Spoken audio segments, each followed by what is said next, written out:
Edu एडुटेरिया volume 2 का आज हम लोग तीसरा टेस्ट कंप्लीट करेंगे। इससे पहले दो टेस्ट इसी यूट्यूब चैनल पर करवा दिया गया है, जाकर के प्लेलिस्ट देख लीजिए। दो टेस्ट कंप्लीट करके फिर तीसरा टेस्ट आप लोग यहां पर देखिएगा। जिन बच्चों को इसका पीडीएफ चाहिए, परीक्षा वाटिका टेलीग्राम चैनल है, मैं यहां पर लिख देता हूं और इसका लिंक भी दे दूंगा। परीक्षा वाटिका इस टेलीग्राम चैनल पर इसका पीडीएफ आपको मिल जाएगा।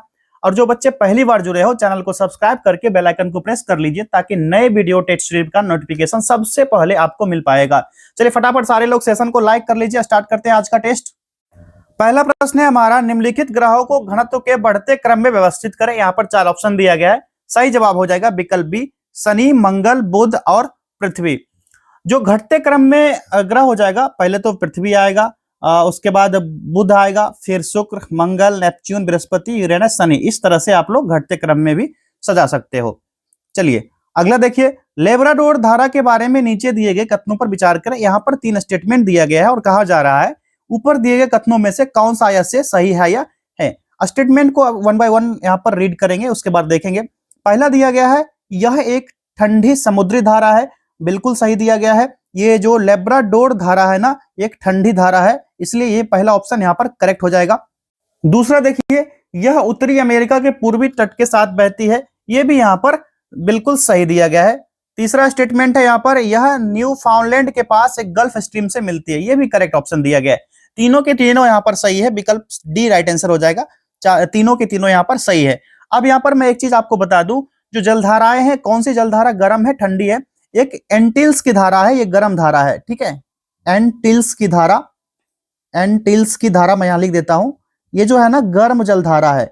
अगर ठंडी जलधारा के बारे में पूछा जाए तो ठंडी जलधारा में आ जाएगा जो हम्बोल्ट जलधारा है।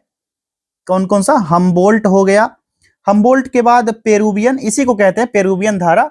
एक आ जाएगा कुरिल धारा, कुरिल धारा, या इसको ना ओआईसीओ या फिर ओखोत्स्क धारा भी कहा जाता है। एंटिल्स तो हो गया गर्म जलधारा। लेब्राडोर तो अभी देख लिया आप लोग, लेब्राडोर जो है ठंडी समुद्री जलधारा है। उसके बाद कैनारी धारा, कैनारी, कैनारी धारा भी ठंडी जलधारा होगी। उसके बाद एक आ जाएगा बेंगुएला की धारा, बेंगुएला की धारा। ये सब ना इंपॉर्टेंट एग्जाम के दृष्टिकोण से, इसलिए मैंने बता दिया। ये तीनों चारों जो है, हम्बोल्ट, कुरिल, कैनारी और बेंगुएला, ये सारे ठंडी जलधारा, और एंटिल्स की धारा जो है गर्म जलधारा है। चलिए बढ़ते हैं नेक्स्ट क्वेश्चन की तरफ। तीसरा प्रश्न है हमारा यहाँ पर, पहले इसको इरेज कर लिया जाए। चलिए इसको इरेज कर लेते हैं फटाक से। चलिए, ब्लैक रोल के बारे में निम्नलिखित में से कौन सा कथन गलत पूछा जा रहा है, कौन सा कथन गलत है, इनमें से कौन सा इनकरेक्ट है। तो ये ना इनकरेक्ट हो जाएगा विकल्प सी, यह उत्तरी अफ्रीका में चलती है। जो ब्लैक रोलर है ना, गर्म और सूखी धूल भरी हवाएं होती है, जो कि उत्तरी अमेरिका के बड़े मैदान में चलती है, ना कि उत्तरी अफ्रीका के, ठीक है। तो यहाँ पर उत्तरी अमेरिका होना चाहिए, अफ्रीका नहीं। इसलिए ये वाला जो है गलत पूछा जा रहा था ना, तीसरा यहाँ पर गलत हो जाएगा। गर्म धारा, गर्म हवा है, सही है। धूल भरी होती है, ये भी सही दिया गया है। इसी तरह अगर पूछा जाए चिनूक के बारे में, एक चिनूक है, चिनूक के बारे में पूछा जाए, मतलब होता है बर्फ खाने वाली हवा। यह रॉकीज के पूर्वी ढलान के साथ बहती है और सूखी हवा होती है, जो कि दक्षिण में कोलोराडो के दक्षिण हिस्से से लेकर के उत्तर में कनाडा के ब्रिटिश कोलंबिया तक के इलाके को कवर करती है।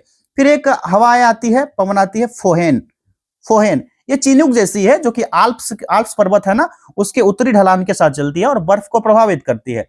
फिर मौसम को सुहावना बनाती है। उसके बाद जो अंगूर होता है, अंगूर को जल्दी पकने में मदद भी करती है। एक हवाएं है सिरोके, सिरोको, ठीक है। ये जो है ना गर्म है और सूखी धूल भरी, गर्म भी है, सूखी है, प्लस धूल भरी है, तीनों है, ठीक है। ये ध्यान रखना है। जो कि सहारा रेगिस्तान के उत्तर दिशा में चलती है, सहारा के नॉर्थ पार्ट में। और जो मेडिटेरेनियन सी है, भूमध्य सागर है, इसको पार करके कौन कौन सा कंट्री, इटली, इटली हो जाएगा। उसके बाद स्पेन, यहां तक पहुंच जाती है सिरोको। तो इन सारे पवनों के बारे में आप लोग थोड़ा गूगल करके भी पढ़ लेना तो बेहतर होगा। चलिए अगला देखिए, कोयना नदी के बारे में निम्नलिखित कथनों पर विचार करें। यहां पर स्टेटमेंट दिया गया और पूछा जा रहा है ऊपर दिए गए कथन में से कौन से सही है। करेक्ट ऑप्शन यहां पर चूज करना है। पहला देखिए क्या है, यह पश्चिमी घाट से निकलती है। जो कृष्णा प्रायद्वीपीय भारत का ना दूसरा सबसे बड़ा पूर्व की ओर बहने वाली नदी है, जो कि सह्याद्री में महाबलेश्वर के पास से निकलती है और 1401 किलोमीटर की लंबाई इसकी हो जाती है। किसकी? ये वाली नदी। तो यहाँ पर कोयना हो जाएगा। और कौन कौन सा है? तुंगभद्रा भी है ना, तुंगभद्रा, भीमा, ये इसकी ना प्रमुख सहायक नदियां हो जाती है।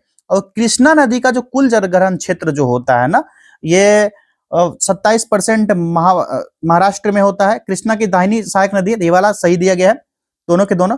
तो महाराष्ट्र में 27%, यहाँ पर लिखना जरूरी हो जाता भाई 27%। उसके बाद कर्नाटका में इसका बहाव जो है 29% हो जाएगा, और भी आंध्र प्रदेश में और तेलंगाना में भी बहती है, इसका थोड़ा थोड़ा मात्रा है। ठीक है, तो यहाँ पर पूछा जा रहा है कौन सा सही है, तो दोनों के दोनों स्टेटमेंट करेक्ट है, विकल्प सी सही जवाब हो गया इसका। नेक्स्ट देखिए, निम्नलिखित में से कौन सी गहन खेती की एक मुख्य विशेषता है? आसान सा जवाब विकल्प सी, प्रति हेक्टर उपज, ये गहन खेती की महत्वपूर्ण विशेषता हो जाएगा। जिन देश में आबादी ज्यादा होती है लेकिन जमीन कम होता है, वहां पर ही इस तरह की खेती की जाती है, और बड़ी आबादी के लिए खाने की मांग के कारण सालाना 2 या 3 फसल उगाई जाती है, और खेती जो होती है ना, इससे श्रमिकों को बहुत मदद मिलती है। अगला देखिए, लौह अयस्क खनन से संबंधित निम्नलिखित जिलों पर विचार करें। यहाँ पर 3 जिला दिया गया और कहा जा रहा है उपरोक्त में से कौन से जिले लौह अयस्क खनन के लिए जाने जाते हैं? ये 3 जिले में से कौन कौन सा हो जाएगा? बालाघाट तो नहीं होगा भैया, ये हो जाएगा शिमोगा और रत्नागिरी, ये 3 दोनों हो जाएगा। जो रत्नागिरी में उच्च गुणवत्ता का लोहा अयस्क पाया जाता है, जो कुद्रेमुख हो गया, गोवा रत्नागिरी बेल्ट का हिस्सा हो जाता है। ठीक है, और शिमोगा जो होता है ना, कर्नाटक के यहाँ पर मुख्य लौह अयस्क उत्पादक में माना जाता है। जो बाबा बुदन की पहाड़ी हो गया और सिंदूर हॉस्पेट के पास, यहाँ पर लौह अयस्क ज्यादा पाया जाता है। और बात करें जो मैग्नीज नगरी है ना बालाघाट, ये मैग्नीज की नगरी है। ठीक है, इसका मैग्नीज की नगरी कहलाती है, जहां पर 80% यहाँ पर मैग्नीज पाया जाता है। यहाँ पर बात पूछा जा रहा था लौह अयस्क, तो लौह अयस्क में बालाघाट नहीं आएगा, तो दूसरा और तीसरा करेक्ट होगा। तो कौन सा हो जाएगा? विकल्प सी सही पूछा जा रहा था ना, तो विकल्प सी हो जाएगा 2 और 3। अगला प्रश्न है, निम्नलिखित में से कौन सी महान झील यानी ग्रेट लेक पूरी तरह से संयुक्त राज्य अमेरिका के अंदर स्थित है? सही जवाब हो जाएगा मिशिगन झील हो जाएगा, विकल्प सी। और ये एक ऐसी झील है जो पूरी तरह से यूएसए के अंदर है, बाकी बाद में यूएसए कनाडा से मिलती जुलती है, दोनों को मिला करके होती है। 5 महान झील आती है ग्रेट सुपीरियर झील में, जो सुपीरियर हो गया, मिशिगन हो गया, ह्यूरन, एरी और ओंटारियो झील आता है, जो कि पृथ्वी पर ताजे पानी की झील का सबसे बड़ा समूह बनाती है, जो नॉर्थ अमेरिका यूएस कनाडा सीमा के पास स्थित है। इसमें पीने का पानी हो गया, व्यापार के लिए भी यूज होता है, और इकोसिस्टम को बहुत ज्यादा जरूरी बनाया जाता है, और सारा ताजा पानी है। ठीक है, जिसमें मिशिगन झील एकमात्र ऐसी झील है जो कि पूरी तरह से यूएस के अंदर है। वही क्वेश्चन यहाँ पर पूछा गया था। अगला देखिए, क्वेश्चन नंबर 8, पिग्मी मुख्य रूप से दुनिया के किस क्षेत्र में पाए जाते हैं? ये पिग्मी जो है ना जनजाति है, और ये ना कांगो बेसिन में पाई जाती है, विकल्प भी यहाँ पर सही जवाब हो जाएगा, कांगो बेसिन। और यहाँ पर ना कांगो बेसिन हो गया, प्लस जायरे भी लिख लीजिए, यहाँ पर भी पाया जाता है थोड़ा थोड़ा जायरे का क्षेत्र। जायरे ऑप्शन में आए अगर, जो जायरे भी टिक कर लेना आप लोग। चलिए, और जो सर्च कर लेना गूगल पर इंपोर्टेंट जनजातियां और उसका मूल निवास स्थान, महत्वपूर्ण जनजातियां और उनके मूल निवास स्थान। ये हो सकता है एग्जाम में और कुछ भी पूछ दिया जाए, कौन सा कहां रहता है जनजाति, इसके बारे में अक्सर पूछा जाता है।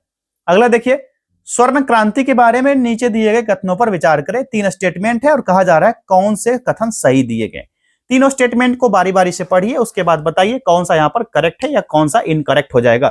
पहला दिया गया है, इससे फल और सब्जियों के उत्पादन में बड़ी बढ़ोतरी हुई, ये वाला स्टेटमेंट बिल्कुल सही दिया गया है, आसान सा हो जाएगा। दूसरा है, इसने भारतीय कृषि को विविधीकरण में मदद की है, दूसरा स्टेटमेंट भी यहाँ पर सही दिया गया है। यह क्रांति मुख्य रूप से खाद्यान्न से जुड़ी है, ये वाला खाद्यान्न से जुड़ी नहीं है, इसलिए ये वाला यहाँ पर नहीं होगा। जो स्वर्ण क्रांति है ना, बागवानी और शहद से उत्पादन से संबंधित है। किससे? बागवानी से और शहद, मधुमक्खी जो होता है ना, इससे संबंधित है। यहाँ पर खाद्यान्न नहीं होगा, यहाँ पर फल फूल जो हो गए उससे संबंधित है, ये वाला गलत हो गया।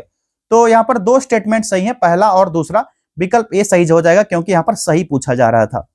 अगला देखिए, नीचे दिए कथन यानी असर्शन और कारण रीजन के लिए सही विकल्प चुने। अभी दरोगा का एग्जाम जब हुआ था, वहां पर असर्शन रीजन का बहुत सारा क्वेश्चन आया था। असर्शन रीजन वाला सेक्शन एक ऐसा सेक्शन होता है जहां पर बच्चे फंस जाते हैं, क्योंकि उनको लैंग्वेज प्रॉब्लम होता है। अगर सबसे आसान प्रश्न की बात कही जाए तो असर्शन रीजन का ही क्वेश्चन होता है। जो बच्चे नहीं भी पढ़े रहते हैं, फिर भी उनका चांस रहता है यहां से बन जाने का, क्योंकि यहाँ पर बहुत कम ही मात्रा में फैक्चुअल डाटा मिला करके असर्शन रीजन दिया जाता है।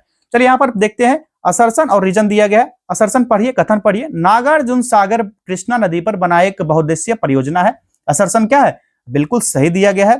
ठीक, और क्या कहा जा रहा है? इसे मुख्य रूप से सिंचाई, बिजली उत्पादन और बाढ़ नियंत्रण के लिए बनाया गया है, यह भी बिल्कुल सही दिया गया है।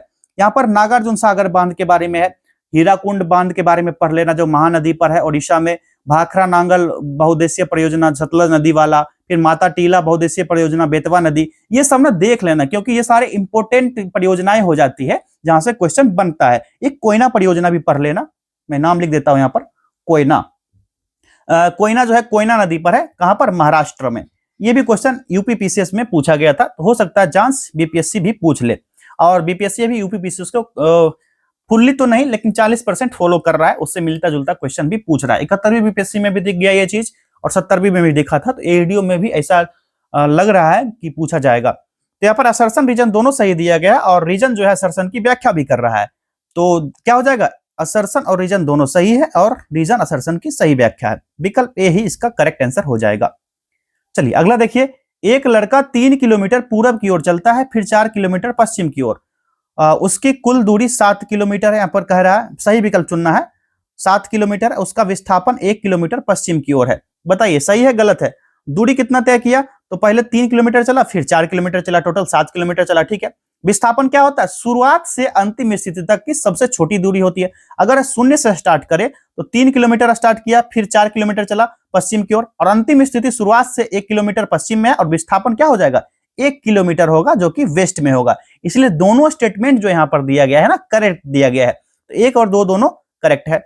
अगला देखिए, बल और मात्रात्मक परिभाषा गति के किस नियम से ली गई है? आसान सा जवाब न्यूटन का सेकंड मोशन लॉ है। विकल्प बी आसान सा जवाब, जो कि बल की गुणात्मक परिभाषा है, न्यूटन के प्रथम गति के नियम जो जड़त्व का नियम से मिलता जुलता है। ये बताता है कि बल वह भारी कारक होता है जो कि किसी वस्तु की अवस्था यानी विराम में हो वो वस्तु या फिर गतिशील हो, इसको बदलने का प्रयास करता है। वहीं अगर बल की मात्रात्मक परिभाषा जो कही जाए तो ये हो जाता है न्यूटन का सेकंड लॉ से, जो कहता है F = ma। प्रूफ किए होगे ना, F = ma, जहां पर m क्या होता है, m होता है द्रव्यमान और a हो जाता है त्वरण, ठीक है, a जो हो जाता है त्वरण, ठीक। चलिए आगे देखते हैं, अब क्वेश्चन नंबर 13 पर आएंगे। निम्नलिखित में से कौन सी स्थिति विराम के जड़त्व को सबसे अच्छी तरह दिखाती है? ये हो जाएगा पहला ही, जब बस अचानक चलना शुरू होती है तो यात्री पीछे की ओर झुक जाते हैं। क्लास 10th में पढ़ते आ रहे हो। आगे देखते हैं, निम्नलिखित कथनों पर विचार कीजिए। 2 स्टेटमेंट दिया गया और कहा जा रहा सही कथन चुनने। पहला स्टेटमेंट देखते हैं, यदि कोई कुली अपने सिर पर बोझ लेकर समतल सड़क पर चलता है तो गुरुत्वाकर्षण बल द्वारा किया गया कार्य शून्य होता है। यह स्टेटमेंट क्या है, सही दिया गया है। दूसरा स्टेटमेंट पढ़िए, किया गया कार्य केवल बल पर डिपेंड करता है, विस्थापन पर नहीं। ये बिल्कुल सरासर गलत दिया गया। जो कार्य जो होता है ना, क्या होता है, F × S × cos थीटा होता है, ठीक है। ये कार्य इक्वल टू यही होता है। और सिर पर भार के लिए गुरुत्वाकर्षण बल क्या होगा, लंबवत नीचे की ओर लगेगा, तो विस्थापन क्षैतिज होगा। क्षैतिज होगा तो कोण कितना बनेगा, 90 डिग्री का बनेगा। तो cos 90 डिग्री कितना होता है, cos 90 डिग्री = 0 होता है। तो ग्रेविटी द्वारा किया गया काम कितना होगा, 0 होगा। और कार्य बल और विस्थापन दोनों पर डिपेंड करता है अगर, तो कोई भी शून्य है तो कार्य क्या होगा, कार्य भी शून्य होगा यानी 0 होगा। इसलिए दूसरा स्टेटमेंट गलत हो जाता है। तो केवल बल पर डिपेंड नहीं करेगा, विस्थापन पर नहीं, तो ये वाला स्टेटमेंट गलत है भैया। तो यहां पर सही पूछा जा रहा, तो केवल एक स्टेटमेंट सही दिया गया है, केवल एक इसका सही जवाब हो जाएगा, विकल्प ए। अगला देखिए, सूची 1 को सूची 2 से सुमेलित करें। पहला सूची दूसरा सूची दिया गया, इसको मिलान कर लेते हैं, उसके बाद कूट की सहायता से यहां पर देख लेंगे कौन सा सही है गलत है, ठीक है। मिलान कीजिए। जो जल विद्युत है, जल विद्युत कैसे उत्पन्न होगा, तो गिरते पानी से ऊर्जा से होगा। गतिज ऊर्जा कैसे होगा, तो गति की ऊर्जा से होगा, आसान सा, ठीक। अस्थितिज ऊर्जा अस्थितिज ऊर्जा के कारण होगा, ठीक है। अस्थितिज ऊर्जा का अगर एग्जाम्पल लेना चाहते हो, अगर जो कैसे एनर्जी उत्पन्न होगा, तो 3 आदमी की जरूरत होगी इसमें, जिसमें कि एक आदमी को आप लोग चेयर पे बैठा देना। यहाँ पर पहला व्यक्ति, इसको बोलना कि अपना उंगली आगे करके, हाथ आगे बिल्कुल स्ट्रेट खड़ा रहेगा। उसके बाद दूसरा व्यक्ति यहाँ पर ना अटैक करना, कोई तौलिया वगैरह ले लेना, उसको गांठ बना करके इस पर तब तक अटैक करते रहना जब तक इसमें एनर्जी ना आ जाए। अगला व्यक्ति को यहाँ पर खड़ा कर देना और इसको बोलना अपना हाथ इसके हाथ से सटाए। जैसे ही हाथ सटाएगा ना, इसको ना एक झटका लगेगा करंट का, यही होता है स्टैटिक एनर्जी, स्थितिज ऊर्जा। यहाँ पर क्या मिलान हो जाएगा, तीसरा पहला और दूसरा, 312 हो जाएगा। 312 पहला हो जाएगा, 3, 1 और 2। अगला देखिए, निम्नलिखित कथनों पर विचार करें। 2 स्टेटमेंट दिया गया, कौन सा कथन सही है ये पूछा जा रहा है। दोनों स्टेटमेंट को पढ़िए। पहला है, ध्वनि निर्वात से होकर यात्रा नहीं कर सकती है। यह स्टेटमेंट क्या है, ध्वनि ना यांत्रिक तरंग होता है, जिसे यात्रा करने के लिए माध्यम की आवश्यकता होती है, इसलिए निर्वात में यात्रा नहीं करेगा। ये तो भैया सही दिया गया है, ठीक। दूसरा स्टेटमेंट है ध्वनि गैसों में सबसे तेज, ठोस पदार्थों में धीमी गति से यात्रा करती है। गलत है। ध्वनि आमतौर पर ना ठोस पदार्थ में सबसे तेज होती है और तरल पदार्थ में धीमी, और गैस में सबसे धीमी गति से यात्रा करती है। तो ये उल्टा दिया गया था, ठीक है। ध्वनि में सबसे धीमी होगा और ठोस पदार्थ में सबसे तेज होगा, इसलिए ये गलत हो जाएगा। तो यहाँ पर कौन सा स्टेटमेंट सही है? तो केवल एक सही दिया गया था, पहला विकल्प यहाँ पर राइट आंसर हो जाएगा। ध्वनि की गति जो होगी किस तरह से होगी, यहां पर लिख देते हैं, ठोस में अधिक होगी, फिर तरल में, ठीक, उसके बाद गैस में। यह होगा ध्वनि का सही क्रम। अगला देखिए, सूची 1 को सूची 2 से सुमेलित करना। पहला सूची दिया गया, दूसरा सूची, इसको मिलान कीजिए, कूट की सहायता से सही उत्तर चुन लेंगे। समतल दर्पण कैसा होता है? तो यह होता हमेशा आभासी और सीधा होगा, ठीक। अवतल दर्पण कैसा होगा? तो यह होगा हमेशा वास्तविक उल्टा होगा, और उत्तल दर्पण आभासी सीधा और छोटा होगा, ठीक। तो करेक्ट आंसर क्या होगा? 2 हो गया, 1 हो गया और 3, 213 यानी 2, 1 एंड 3 पहला विकल्प यहां पर सही है। चलिए आगे देखिए, क्वेश्चन नंबर 18, निम्नलिखित कथनों पर विचार करें, 2 स्टेटमेंट दिया गया, कौन सा कथन सही दिया गया, ये पूछा जा रहा है। बताइए यहां पर पहला स्टेटमेंट है पदार्थ के कण लगातार गतिमान रहते हैं। जो विसरण होता है ना, गति के कारण दो पदार्थ के कण को आपस में मिलाना होता है, जो परफ्यूम का मॉलिक्यूलर हवा होता है, इसके जरिए जो ज्यादा सांद्रता वाला क्षेत्र होगा, जो कि बोतल के पास होगा, इससे जब हम गुजारेंगे कम सांद्रता वाले क्षेत्र में, बाकी जो कमरे होंगे इसमें जाएंगे, तो गैस में क्या होगा? सामान्य विसरण की स्थिति बनेगी। तो ये वाला स्टेटमेंट क्या है भैया बताओ? तो ये वाला स्टेटमेंट बिल्कुल यहां पर सही दिया गया है, यहां पर सही पूछा जा रहा है, दोनों के दोनों यहां पर करेक्ट हो जाएंगे। साथियों एक जानकारी देना था आप लोगों को, जो बच्चे यूपी से बीएड करना चाहते हैं, यूपी बीएड, आपको यूपी से बीएड सिर्फ और सिर्फ 62,000 में हो जाएगा। यानी कि 62,000 में रजिस्ट्रेशन, एग्जाम, XYZ जितना भी फी है दोनों साल का, 62,000 टोटल फी लगेगा, इससे अधिक एक्स्ट्रा नहीं लगेगा। ये बताना इसलिए इंपॉर्टेंट है कि दलाल लोग क्या करते हैं, 85 से 90,000 रुपए बच्चों से लेते हैं, फिर एग्जाम का फी मांगते हैं, रजिस्ट्रेशन फी मांगते हैं, उसके बाद आपको अटेंडेंस नहीं बना है, अटेंडेंस का फी देना होगा। लगभग आप लोग का फी चला जाता है 1,20,000 के आसपास, 120K तक चला जाता है, जिसके वजह से आपको नुकसान भी होता है बहुत बच्चों को। इतने में आप लोग 2 एडमिशन करवा लोगे, तो दलालों के चक्कर में ना पड़िए। आप लोग इस नंबर पर कांटेक्ट कीजिए, 8676934039, इस नंबर पर आइए, कांटेक्ट कीजिए यूपी बीएड के बारे में। अभी फरवरी माह 2026 में 2026-28 सेशन का एंट्रेंस एग्जाम का फॉर्म फिल होगा, जिसको आपको फिल करना है, और आपका एग्जाम अप्रैल मई में होगा, और मई जून में ही आपका रिजल्ट आ जाएगा। एंट्रेंस एग्जाम आप लोग को सिर्फ और सिर्फ बैठना है, क्वालिफाई नहीं करना जरूरी, इंपॉर्टेंट नहीं है, आपका एडमिशन होगा और 62,000 में ही होगा, और ये होगा आगरा या मेरठ से, भीमराव अंबेडकर यूनिवर्सिटी है और एक चौधरी चरण सिंह यूनिवर्सिटी। आप चाहो तो डायरेक्ट करवा सकते हो या फिर हमारे थ्रू भी करवा सकते हो। हमारे यहाँ दलालों का कोई प्रावधान नहीं है, हम लोग सिर्फ स्टूडेंट को हेल्प करते हैं।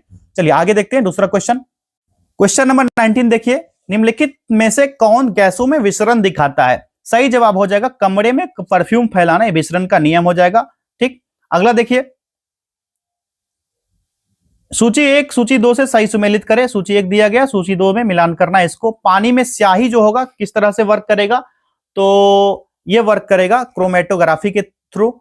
समुद्र से पानी से नमक ये आएगा वाष्पीकरण के थ्रू, और पानी से रेत फिल्ट्रेशन के थ्रू आएगा, ठीक है। तो ये रेत जो होता है ना, अघुलनशील होता है, फिल्ट्रेशन द्वारा इसको हटा लिया जाता है। तो हो जाएगा 2, 3 और 1, 2 से 31 हो गया ना, 2, 3 एंड 1 हो जाएगा 2, 3 एंड 1 विकल्प बी। अगला देखिए, निम्नलिखित कथनों पर विचार करिए। दोनों स्टेटमेंट दिया गया, पूछा जा रहा है कौन सा कथन सही है। स्टेटमेंट पढ़ते हैं। पहला है बर्फ का पिघलना एक भौतिक परिवर्तन है, करेक्ट है। दूसरा है मैग्नीशियम रिबन का जलना एक रासायनिक परिवर्तन है, दोनों सही दिया गया। जो बर्फ पिघलता है तो सिर्फ अवस्था बदलता है, ठोस से तरल में कोई पदार्थ नहीं बनता, यही कहलाता है, इसको भौतिक परिवर्तन कहा जाता है। और मैग्नीशियम जब जलेगा तो नया पदार्थ बनेगा, मैग्नीशियम ऑक्साइड बनेगा। क्या बनेगा? मैग्नीशियम ऑक्साइड, MgO बनेगा, जिसमें नया गुण होगा, तो ये रासायनिक परिवर्तन कहलाएगा। दोनों का दोनों यहां पर सही दिया गया है, विकल्प सी सही जवाब हो जाएगा, 1 और 2 दोनों। चलिए आगे देखिए, निम्नलिखित में से कौन सा कथन डाल्टन के परमाणु सिद्धांत से सहमत होता है? सही जवाब इसका हो जाएगा विकल्प बी, एक ही तत्व के परमाणु सभी मामलों में समान होते हैं, ये करेक्ट आंसर हो जाएगा।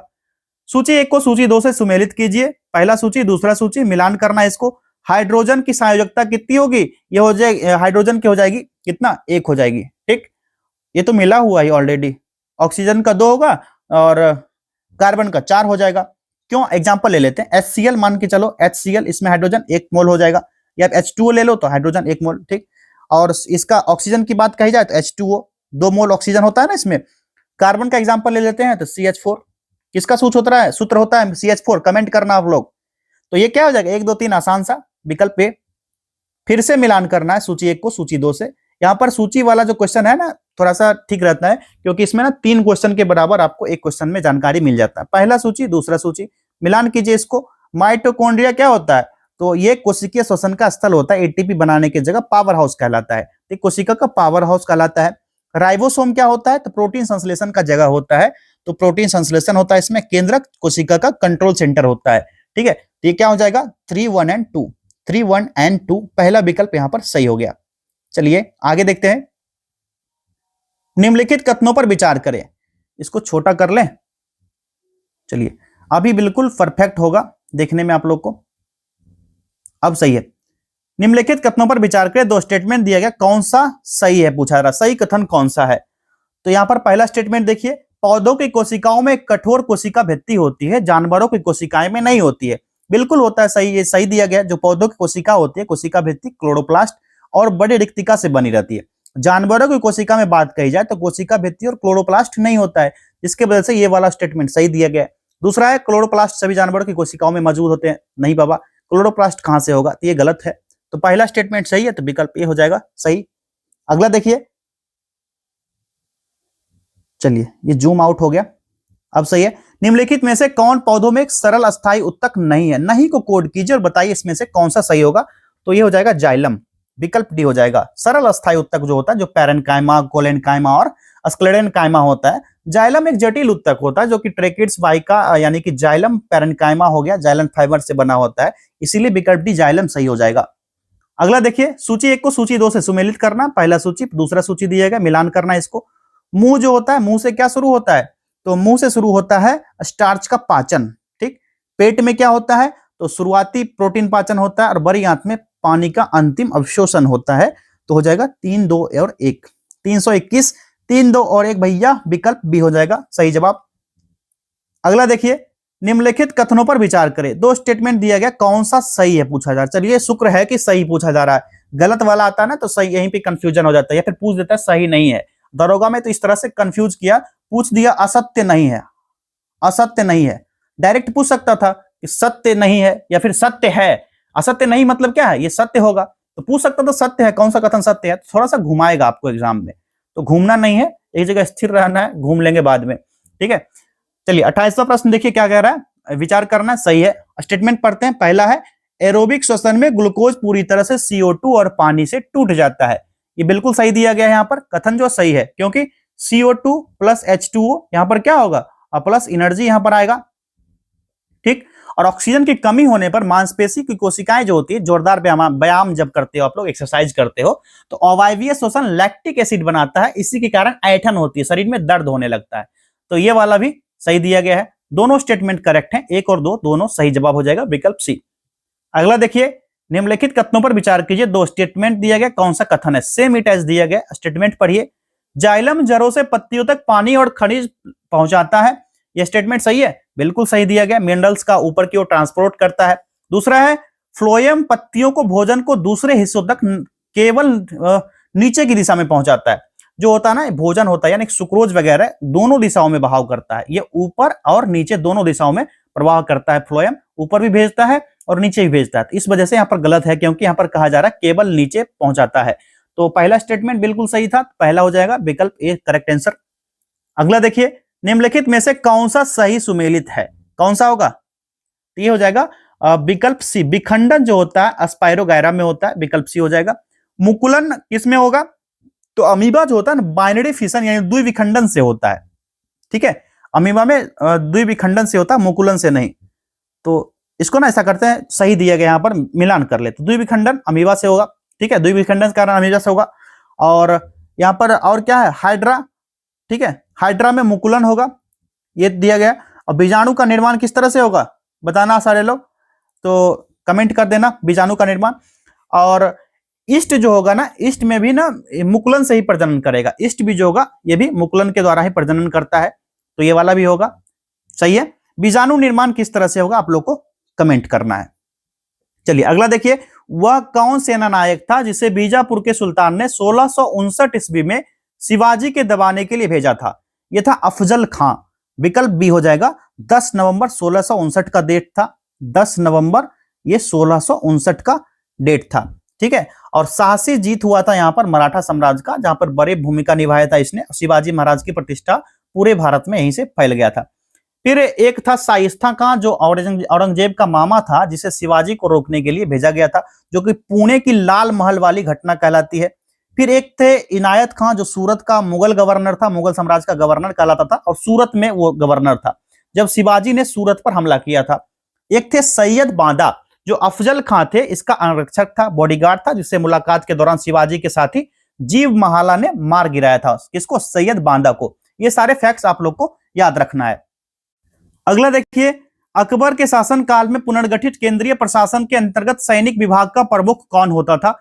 करेक्ट आंसर इसका हो जाएगा मीर बख्शी। विकल्प बी हो जाएगा। ठीक है, मीर बख्शी। इसका काम होता था सैन्य प्रबंधन करना, जो सैनिकों की भर्ती होती थी उसका हुलिया दर्ज करना, और घोड़े को दागा जाता था। घोड़े की दागने की प्रथा थी उस समय। फिर मनसबदारी को प्रथा थे, वहां पर मनसबदारी प्रथा भी था, जहां पर मनसबदारों को उनकी रैंक देना होता था और उनके सैन्य दस्ते का निरीक्षण करता था। इसकी जिम्मेवारी भी दी गई थी मीर बख्शी को। वेतन भी देता था। सैनिकों का वेतन भुगतान भी इसके हस्ताक्षर के बाद ही होता था। और युद्ध के समय जो मीर बख्शी था, सेना का मुख्य संगठक होता था। हालांकि वो हमेशा मुख्य सेनापति नहीं होता था, लेकिन मुख्य संगठक कहलाता था। इसी तरह दीवान पद था, जो कि वित्त राजस्व विभाग का प्रमुख हुआ करता था।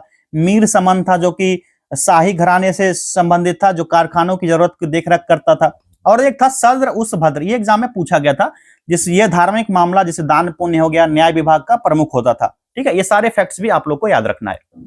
अगला देखिए, निम्नलिखित में से किस सुल्तान ने ईरान की राजतंत्रीय परंपराओं को ग्रहण किया तथा उन्हें भारतीय वातावरण से समन्वित किया था? इसका सही जवाब हो जाएगा। कौन कौन से थे इसमें बताइए? थे इल्तुतमिश। विकल्प ए हो जाएगा, इल्तुतमिश। ये पहला सुल्तान था जो फारसी यानी ईरानी राजतंत्रीय परंपरा को दिल्ली सल्तनत के ढांचे में अपनाया था। इसका योगदान की बात करें तो राजतंत्रीय आदर्श को अपनाया, एकता प्रथा को व्यवस्थित रूप से लागू किया था। और एक इसका था, सबसे इंपॉर्टेंट आता, तुर्कान चहलगानी, यानी 40 तुर्क सरदार का दल हुआ करता था। और इसी ने भारतीय सिक्कों का एकीकरण भी किया था, चांदी का टांका बनवाया था, तांबे का जीतल, जिस पर टकसाल का नाम लिखने की परंपरा यहीं से शुरू हुआ था। फिर खलीफा से मान्यता मिला था 1229 ईस्वी में, बगदाद के खलीफा के खिलाफ, खिलात जो यानी खिलात यानी मान्यता प्राप्त होता है, इसका अर्थ खिलात। ठीक है, खिलाफ नहीं, खिलात, इसका मतलब होता है मान्यता प्राप्त। ये वर्ड ध्यान रखना, हिस्ट्री का, मान्यता प्राप्त होता है, जिससे कानूनी रूप से स्वतंत्र सुल्तान का दर्जा मिल गया था। तुर्कान चहलगानी जो 40 तुर्क का सरदार है, इसी की वजह से रजिया को भी आगे दिक्कत आया था, जहां पर रजिया का चारित्रिक हनन किया गया और उसको एक अयोग्य राज्ञी घोषित किया गया था कि ये रानी अयोग्य है। तो यहाँ पर ये 40 का गठन इसने किया था। 40 को समाप्त किसने किया था? आप लोग कमेंट करना। ठीक है, अगला देखिए, निम्नलिखित में से कौन सा साक्ष्य धौलावीरा से प्राप्त हुआ है? आसान सा जवाब हो जाएगा ये सारे। जल संरक्षण तकनीक हो गया। नगर 3 विभागों में विभाजित था, दुर्ग, मध्यम नगर और निचला नगर, ये भी सही दिया गया है। तीसरा है हड़प्पा सभ्यता का एकमात्र स्टेडियम। ये सारे के सारे जो हो जाएंगे धौलावीरा से प्राप्त हुए, तो यहाँ पर ये सही दिया गया है। ठीक है, त्रिस्तरीय नगर था और उन्नत जल प्रबंधन, यहाँ से ना विशाल जलाशय के साक्ष्य मिले हैं खास करके, इसलिए जाना जाता है। स्टेडियम जो साइन बोर्ड, जहां दुनिया के सबसे पुराने स्टेडियम खेल के मैदान के अवशेष मिले हैं, साथ ही 10 बड़े अक्षर वाला साइन बोर्ड भी मिला है। यहाँ पर साइन बोर्ड होगा ना, 10 अक्षर वाला। ठीक है, ये ध्यान रखना, हो सकता है पूछ दे एग्जाम में, साइन बोर्ड वाला। ये भी कहां से? धौलावीरा से ही मिला है। अगला देखिए, सकूर खेड़ा का युद्ध 1724 ईस्वी में इनमें से किनके बीच लड़ा गया था? ये हैदराबाद के निजाम थे और मुगल का सूबेदार मुवारिज खान था, इसके बीच लड़ा गया था। जहां पर मुगल बादशाह ने निजाम की शक्ति को कम करने के लिए मुवारिज खान, जो दक्कन का सूबेदार था, इसको यहां पर भेजा था। परिणाम क्या हुआ? निजामुल मुल्क खान की जीत होती है और मुवारिज खान युद्ध में मारा जाता है, जिसके बाद हैदराबाद में स्वतंत्र आसफ जाही वंश की स्थापना होती है। कौन सी? आसफ जाही वंश, यहीं पर इस वंश की स्थापना हो जाती है। ठीक, तो विकल्प कौन सा होगा? डी यहां पर सही जवाब हो जाएगा। अगला देखिए, निम्न में से किस सिख गुरु के द्वारा सिखों में पाहुल प्रथा की शुरुआत की गई थी? ये गुरु गोविंद सिंह के द्वारा हुआ था। विकल्प डी राइट आंसर हो जाएगा, जो 10वें और अंतिम गुरु थे किसके? सिख धर्म के। 1699 ईस्वी में बैसाखी के दिन खालसा पंथ की स्थापना के समय इस प्रथा को शुरू किया था, जिसमें 5 का कार धारण करना अनिवार्य बताया गया, जिसमें कि केस का वर्णन था। केस मतलब बिना कटे बाल, फिर कंघा का था, मतलब कि स्वच्छता के लिए कंघा रखना है। कड़ा था, कड़ा मतलब हाथ में लोहे का कंगन पहनना होता था। कच्छ होता था, कच्छ मतलब होता फुर्ती और आत्मसंयम के लिए कच्छ पहनना होता था। और आत्मरक्षा के लिए कृपान, देखते होंगे सिख लोग ना एक चाकू या तलवार रखते हैं, तो आत्मरक्षा के लिए तलवार या चाकू रखना अनिवार्य था। दो गुरु, तीन गुरु के बारे में पढ़ लेना। एक तो गुरु अंगद देव के बारे में, जो गुरुमुखी लिपि का आविष्कार किया था और लंगर व्यवस्था को सुदृढ़ किया था। एक गुरु अर्जुन देव के बारे में देख लेना, जो कि आदि ग्रंथ का संकलन किया था और स्वर्ण मंदिर जो हरमंदिर साहिब है इसका निर्माण भी करवाया था इन्होंने। एक गुरु तेग बहादुर को पढ़ लेना, जो धर्म मानवीय अधिकारों की रक्षा के लिए अपना बलिदान दे दिया था। ठीक है, किसको औरंगजेब ने फांसी चढ़वाया था, उस गुरु का नाम आप लोग कमेंट करना। अगला देखिए, किस साल डेनिश ईस्ट इंडिया कंपनी ने सभी ट्रेडिंग अधिकार और प्रॉपर्टी ब्रिटिश लोगों को सौंप दिया और देश छोड़ दिया था? सही जवाब हो जाएगा विकल्प कौन सा, डी हो जाएगा 1868। निम्नलिखित में से कौन सी अस्थायी बंदोबस्त की विशेषता नहीं है? इनमें से सही जवाब हो जाएगा विकल्प बी, अस्थायी बंदोबस्त ने कृषकों को प्रथागत दखल अधिकार को ध्यान में बनाए रखा था। ठीक है, और इसी व्यवस्था ने जमींदारों को भूमि का अस्थायी स्वामी बना दिया था और जमीन जो है उनकी निजी संपत्ति बन गई थी, जिससे वो कभी भी बेच सकते थे या फिर उसको गिरवी भी रख सकते थे। किसान को पारंपरिक अधिकार मिला था, जैसे कि पीढ़ी दर पीढ़ी जमीन पर खेती कर सकते थे, वो सारा यहाँ पर एंड हो जाता है और अपनी ही जमीन पर केवल किराएदार बन के वहां पर रह जाते थे, जिससे जमींदार कभी भी वहां पर बेदखल कर सकता था।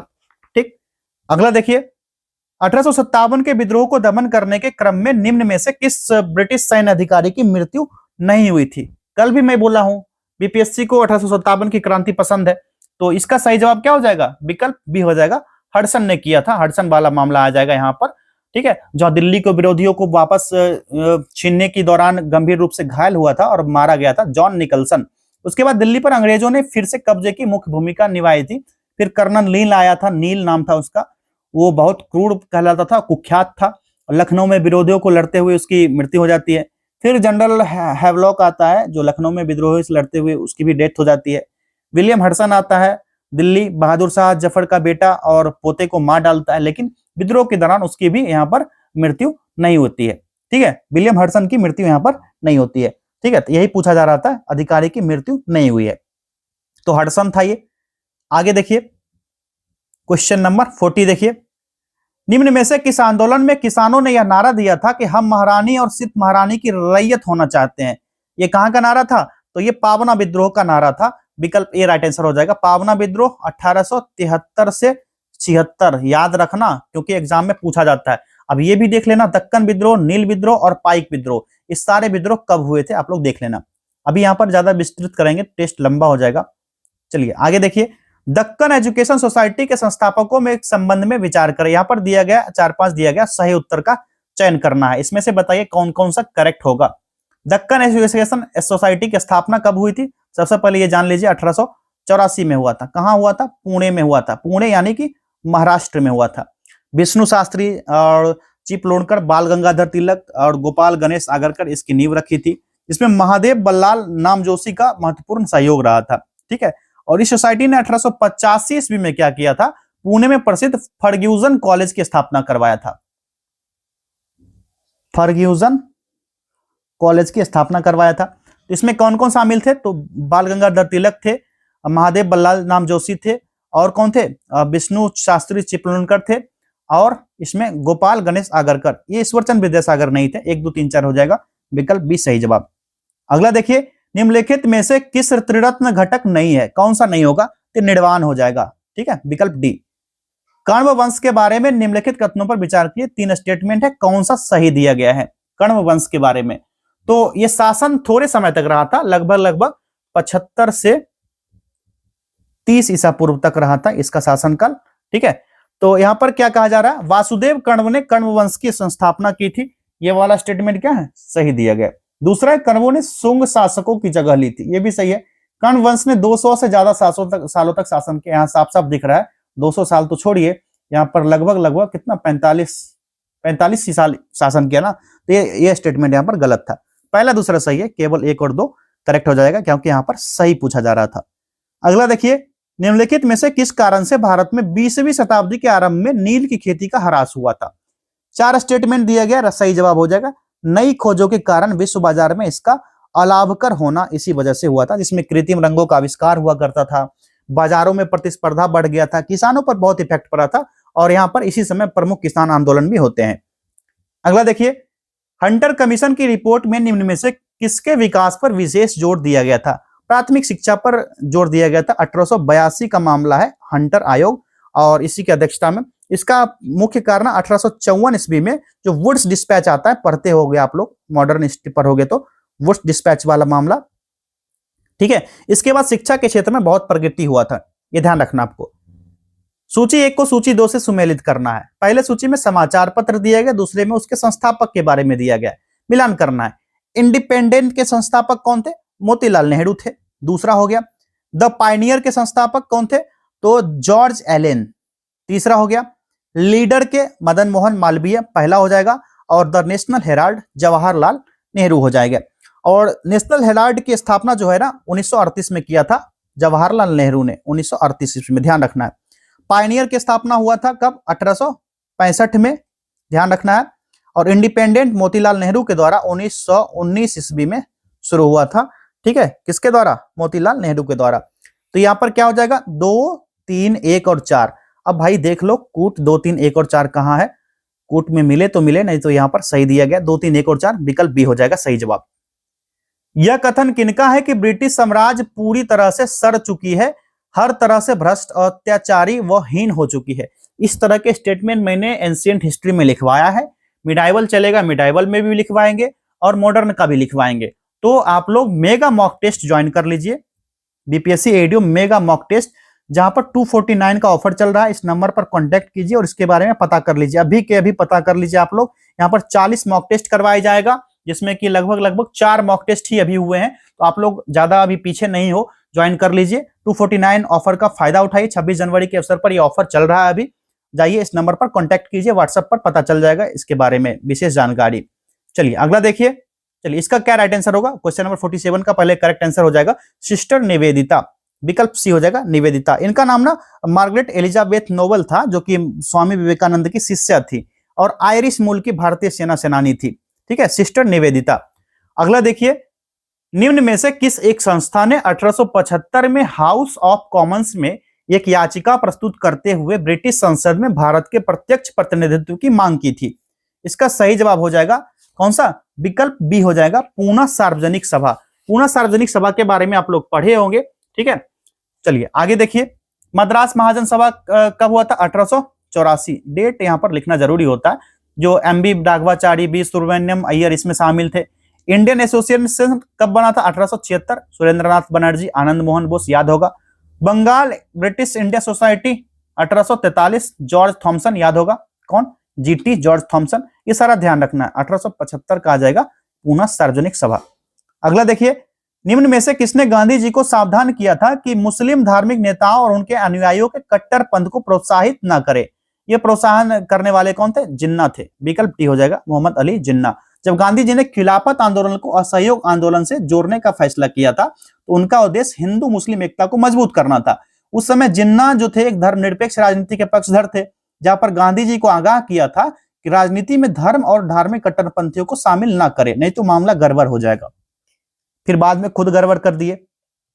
सत्ता का लोभ यही होता भाई।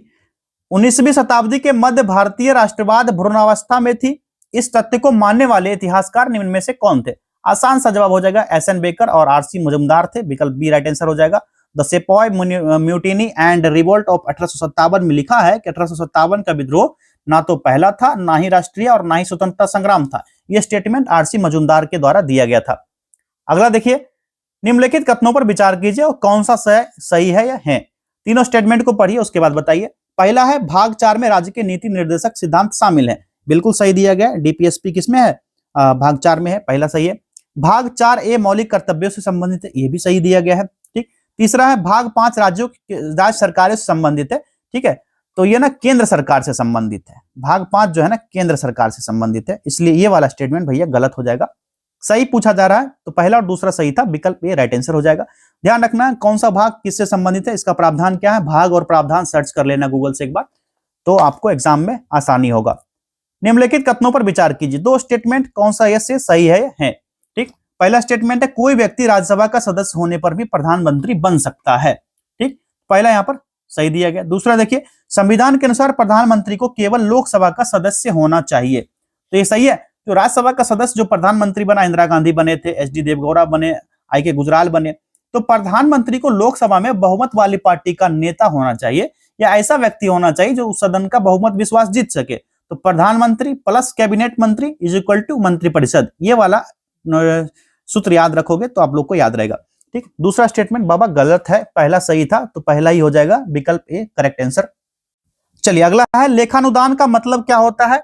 इसका साफ साफ मतलब होता है आपातकालीन स्थितियों के लिए एक फंड। राज्य विधान परिषद के संबंध में निम्नलिखित में से कौन सा कथन गलत दिया गया है? बताइए कौन सा है? तो सदस्य के सीधे लोगों द्वारा चुना जाता है, विकल्प सी सही जवाब होगा। अंतर राज्य परिषद से संबंधित प्रावधान संविधान के किस अनुच्छेद में दिया गया है? यह अनुच्छेद हो जाएगा 263 में संबंधित है, ये विकल्प बी करेक्ट आंसर है। 91वां संविधान संशोधन अधिनियम 2030 किससे संबंधित है? राइट आंसर इसका हो जाएगा एक से अधिक हो जाएगा, दल बदल विरोधी उपबंध है, सहकारी संघवाद, ये सारे हो जाएंगे। ठीक है, अगला देखिए, भारतीय संविधान के एकात्मक विशेषताओं के संदर्भ में निम्नलिखित कथनों पर विचार कीजिए। 3 स्टेटमेंट कौन सा या से सही है या है? बताइए इसमें से तीनों पढ़िए। पहला दिया गया संविधान एकल नागरिकता का प्रावधान करता है, ये वाला स्टेटमेंट सही दिया गया है। दूसरा है राज्यों को संघ से अलग होने का अधिकार है, ये भी सही दिया गया है। तीसरा है कुछ स्थितियों में केंद्र के पास सर्वोच्च शक्तियां होती है। ठीक है, नहीं ये वाला गलत होगा ना, राज्यों को नहीं, केंद्र का मामला आएगा, केंद्र में ये मामला बनेगा, तो राज्य कैसे अलग हो जाएगा? दूसरा गलत हो जाएगा, तीसरा यहां पर सही हो जाएगा, केंद्र के पास सर्वोच्च शक्तियां रहेगी। ठीक है, केंद्र जो होता है ना, समवर्ती सूची के विषय पर कानून बनाएगा, अवशिष्ट शक्तियां भी केंद्र के पास होगा, एकल संवैधानिक नागरिकता है केंद्र के पास, और राष्ट्रीय आपातकाल की घोषणा भी भारत की संघीय प्रणाली के तुरंत एकात्मक प्रणाली में बदल सकता है। फिर राज्य से राज्यपाल की नियुक्ति राष्ट्रपति द्वारा की जाती है। इन सारे मामलों को अगर देखोगे तो यहाँ पर एकात्मक शक्ति के साथ साथ कुछ स्थिति में केंद्र के पास सर्वोच्च शक्ति मिलता है। पहला और तीसरा हो जाएगा, विकल्प ए हो जाएगा करेक्ट। लोकपाल और लोकायुक्त अधिनियम कब लागू किया गया था? 2014 में हुआ था, विकल्प डी राइट आंसर हो जाएगा। ये 2011 में विधेयक पारित हुआ था, 27 दिसंबर का डेट था, 27 दिसंबर 2011 का डेट था। ठीक है, फिर 17 दिसंबर 2013 को राज्यसभा से पारित हुआ। ठीक, ये मामला आया था, फिर डेट लिख देते हैं यहां पर, 17 दिसंबर 2013 ये हुआ था, राज्यसभा में पारित हुआ था। फिर 1 जनवरी 2014 से लागू हुआ था, जो कि 16 जनवरी 2014 से लागू माना जाता है।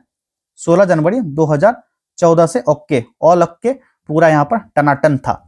अगला देखिए, निम्नलिखित में से किस संसदीय समिति की अध्यक्षता लोकसभा अध्यक्ष करते हैं? इसको इरेज कर लो। चलिए क्या था? किस संसदीय समिति की अध्यक्षता लोकसभा अध्यक्ष करते हैं? आसान सा जवाब नियम समिति हो जाएगा। ठीक है, विकल्प डी राइट आंसर होगा। जैसे कि संसद या विधानसभा होगा, नियम समिति विधानमंडल में होता है, एक अस्थायी समिति होता है जो कि सदन के कामकाज के लिए प्रक्रिया और नियम बनाता है, विधेयक पर बहस का समय भी तय करता है और नियम में बदलाव की सिफारिश भी करता है ताकि सदन का कार्य सुचारू रूप से चल सके। फिर लोकसभा अध्यक्ष इसके पदेन अध्यक्ष हो जाते हैं, जो कि इसके 15 सदस्यों को मनोनीत करते हैं। वही लोक लेखा समिति हो गया, प्राक्कलन समिति, फिर आ जाएगा सार्वजनिक उपक्रमों पर समिति। इसके अध्यक्ष की नियुक्ति भी जो होता है लोकसभा के अध्यक्ष के द्वारा ही किया जाता है।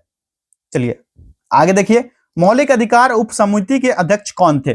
सही जवाब जेबी कृपलानी हो जाएगा, विकल्प बी। ठीक, अब यहां पर देखिए और भी जो नाम दिए गए इसके बारे में आप लोग देख लेना, फिर पढ़ लेना। कार्य संचालन समिति के अध्यक्ष के एम मुंशी थे, अल्पसंख्यक उप समिति के अध्यक्ष एच.सी. मुखर्जी, मौलिक अधिकार उप समिति के अध्यक्ष जेबी कृपलानी थे। ठीक, अगला देखिए, भारत की राष्ट्रीय आय का सबसे बड़ा भाग निम्न में से किससे प्राप्त होता है? ये तृतीय सेक्टर से होता है, यहाँ पर टर्सरी सेक्टर, विकल्प सी यहाँ पर सही जवाब हो जाएगा। ठीक है, जो प्राइमरी सेक्टर होता है यहाँ से 16 से 20% का होता है, और जो टर्शियरी सेक्टर होता है ना, टर्सरी सेक्टर, इसमें 53 से 55% का योगदान रहता है, 53 से 55%। सेकेंडरी सेक्टर से 31% का योगदान रहता है, जो विनिर्माण आदि से होता है, यानी कि 25 से 31%, सॉलिड 31 नहीं, 25 से 31% का योगदान रहता है। आगे बढ़ते हैं नेक्स्ट क्वेश्चन की तरफ। निम्नलिखित में से मूल्य ह्रास किसके बराबर होता है? आसान सा जवाब हो जाएगा, विकल्प डी सकल राष्ट्रीय उत्पाद, निवल राष्ट्रीय उत्पाद।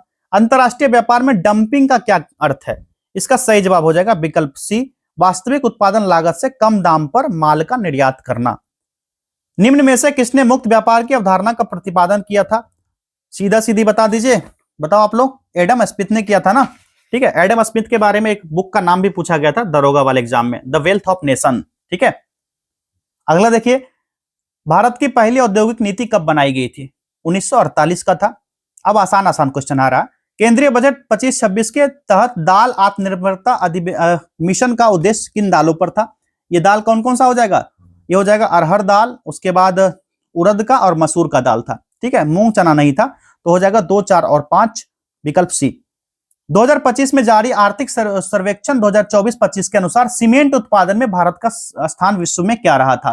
दूसरा यहाँ पर प्लेस रहा था भारत का, जहां पर इसकी स्थापित 8% से अधिक है, और सबसे टॉप पर रहा था पहले स्थान पर बाबा चाइना, धोखेबाज। वैश्विक भुखमरी सूचकांक निम्नलिखित में से कौन जारी करता है? ये कंसर्शन वर्ल्ड वाइड और वर्ल्ड हंगर हेल्प द्वारा जारी किया जाता है, विकल्प सी राइट आंसर हो जाएगा। और आयरलैंड का मानवीय संगठन है ये, ठीक है। और वेल्ट हंगरिक हेल्प जो है जर्मनी की सहायक एजेंसी है। ये कहां की है? जर्मनी की, जर्मनी का। ये हो जाएगा आयरलैंड का, ठीक है, आयरलैंड का। अगला देखिए, बिहार में 1857 का विद्रोह जिस गांव से शुरू हुआ था वह माना जाता है, ये था रोहिणी गांव, विकल्प बी हो जाएगा, जो कि 2 जून 1857 को अभी पड़ता है देवघर जिला में, जो कि झारखंड में है। उस समय बिहार में हुआ करता था देवघर, ठीक है। अगला देखिए, 1912 का भारतीय राष्ट्रीय कांग्रेस अधिवेशन बिहार में कहां आयोजित किया गया था? यह हुआ था बांकीपुर, पटना में। इसके बारे में पढ़े होंगे। आर.एन. मुदलोकर अध्यक्षता किए थे, सच्चिदानंद सिन्हा जनरल सेक्रेटरी बने थे, मजरूल हक ने स्वागत किया था, और इनके नाम, मजरूल हक के नाम पर स्टेडियम भी है पटना में, ठीक है, बाजार समिति के आसपास। बिहार में साइमन कमीशन के खिलाफ विरोध प्रदर्शन का नेतृत्व निम्नलिखित में से किस नेता ने किया था? अनुग्रह नारायण सिंह थे, विकल्प बी सही जवाब है। बिहार में पहला व्यक्तिगत सत्याग्रह निम्नलिखित में से किस नेता ने किया? राइट आंसर हो जाएगा श्री कृष्ण सिंह। बिहार स्पेशल एक वीडियो बनाया गया, 2.5 घंटे का वीडियो है, जिसमें बिहार स्पेशल से ही स्पेशल वीडियो बनाया गया, 2.5 घंटे का सीरीज। यहाँ पर बिहार स्पेशल से क्वेश्चन आए हैं, लगभग 1000 क्वेश्चन का अभ्यास करवाया गया है। जाकर देख लीजिए आप लोग, इसी चैनल पर मिल जाएगा और इसी प्लेलिस्ट में भी मिल जाएगा आपको। मुनीम खां को किस मुगल शासक ने बिहार का गवर्नर सूबेदार नियुक्त किया था?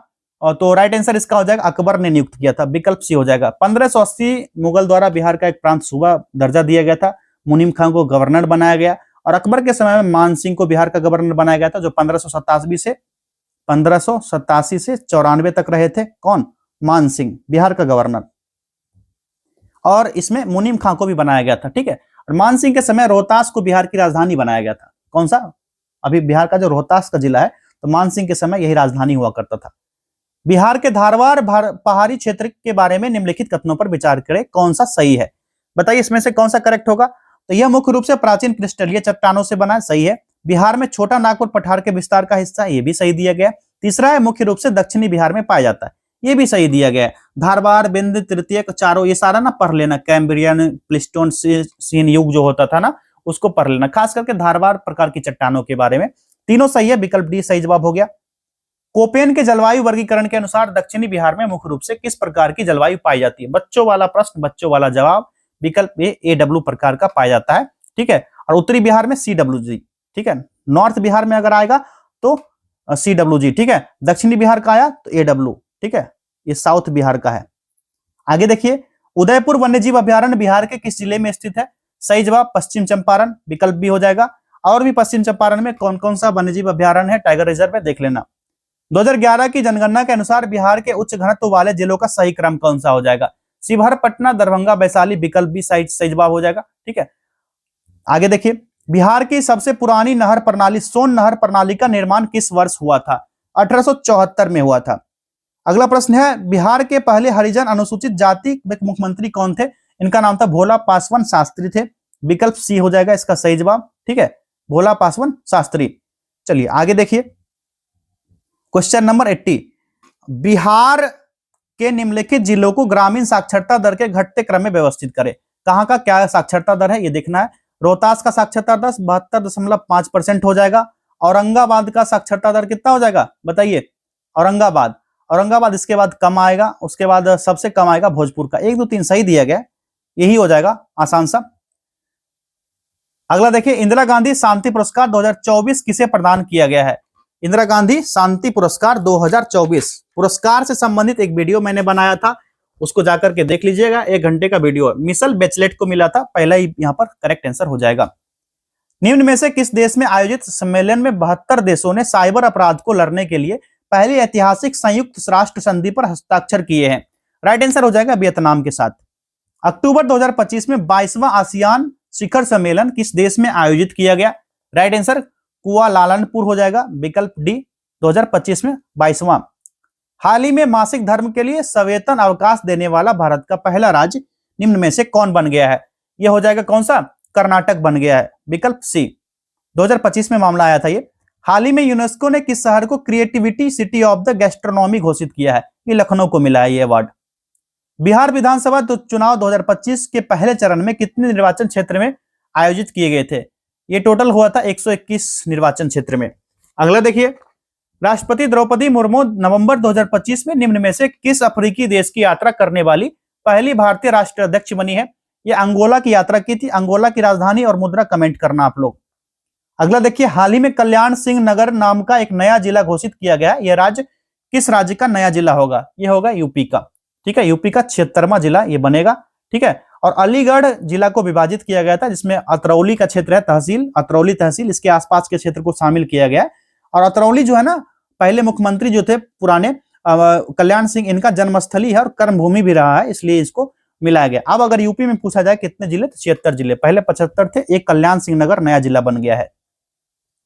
अगला देखिए, आर्थिक सर्वेक्षण 2024-25 के अनुसार भारत के बैंकिंग क्षेत्र के सकल और गैर निष्पादित परिसंपत्तियां कितने साल के निचले स्तर पर रहा है?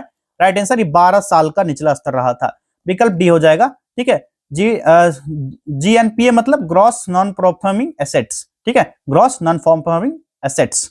अगला देखिए, समय बहुत कम है टेस्ट में। वित्त वर्ष 2025 में भारत का विदेशी प्रत्यक्ष निवेश एफडीआई प्रवाह सालाना आधार पर कितने प्रतिशत की वृद्धि के साथ 55.6 बिलियन अमेरिकी डॉलर हो गया है? आसान सा जवाब 17.9% हो जाएगा, विकल्प सी। गणतंत्र दिवस परेड 2025 में कौन सा संस्थान अपने 150वें वर्ष पूरा होने के उपलक्ष्य में पहली बार झांकी प्रदर्शित की है? राइट आंसर हो जाएगा भारतीय मौसम विभाग, विकल्प बी। चलिए आगे देखिए, डॉक्टर के.एस. चौहान द्वारा लिखी गई पुस्तक पार्लियामेंट पावर्स एंड प्रिविलेजेस का विमोचन निम्न में से किसके द्वारा किया गया? यह जगदीप धनखड़ के द्वारा किया गया था, विकल्प ए राइट आंसर होगा। हाल ही में निम्न में से किस देश ने दुनिया का सबसे कम शक्तिशाली हाइड्रोजन ट्रेन इंजन विकसित किया है?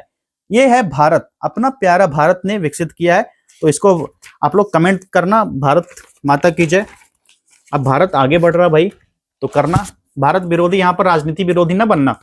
अगला देखिए, निम्न में से किस अंतरिक्ष एजेंसी द्वारा interstellar mapping and acceleration probe IMAP mission launch किया? कौन सा? IMAP mission. ठीक है, और आईमैप का फुल फॉर्म यही हो जाएगा, ध्यान रखना आप लोग, क्योंकि इसका फुल फॉर्म भी पूछा जा सकता है कभी भी एग्जाम में।